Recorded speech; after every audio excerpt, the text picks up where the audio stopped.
बच्चों, आइए पूर्वी on behalf of personal tutor channel. आज हम लोग कक्षा 7 वसंत का 15वां पाठ नीलकंठ के प्रश्नोत्तर करने वाले हैं।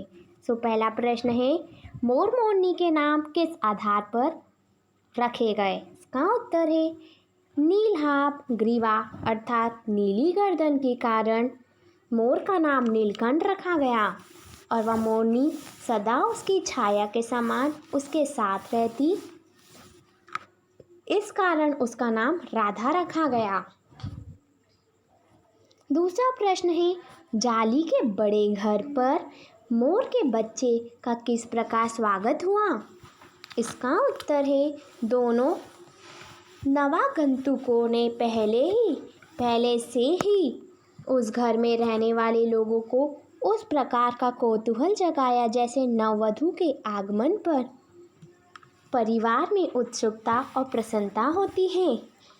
लक्का कबूतर नाश्ता छोड़ उसके चारों ओर घूम घूम कर गुटरगू गुटरगू की रागिनी अलापने लगे। बड़े खरगोश सभ्य सभासदों के समान क्रम से बैठकर उसका निरीक्षण करने लगे। छोटे खरगोश उनके चारों ओर उछल कूद मचाने लगे। तोते एक आँख बंद कर उनका परीक्षण करने लगे। तीसरा प्रश्न है, लेखिका को नीलकंठ की कौन सी चेष्टा बहुत भाती थी? इसका उत्तर है नीलकंठ देखने में बहुत सुंदर था। वैसे तो उसके हर चेष्टा ही अपने आप में आकर्षक थे, लेकिन लेखिका को निम्नलिखित चेष्टाएं अत्यधिक भाती थी।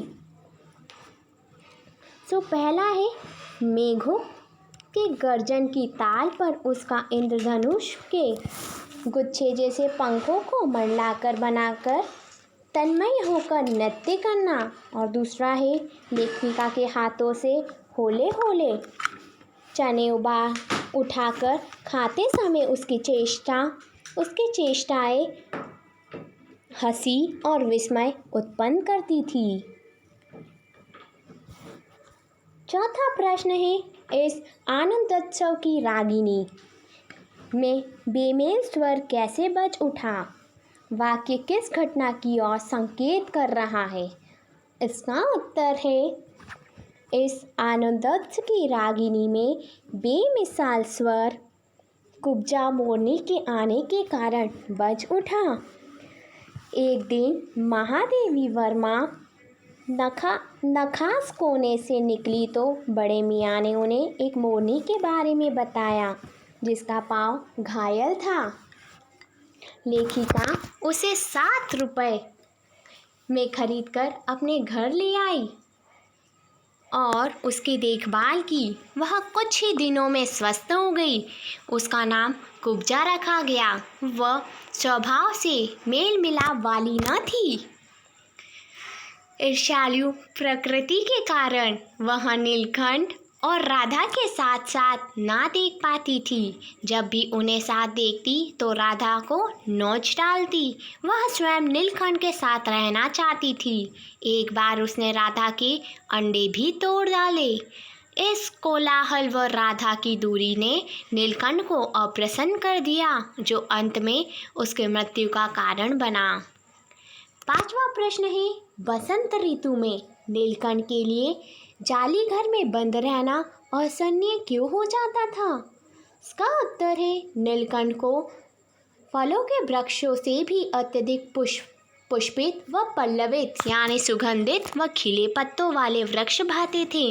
इसलिए जब बसंत में आम के वृक्ष मंजूरियों से लग जाते और अशोक का पेड़ लाल पत्तों से ढक जाता तो नीलकंठ के लिए जाली घर में रहना असहनीय हो जाता। तब उसे जाली घर से बाहर छोड़ देना पड़ता था। छठा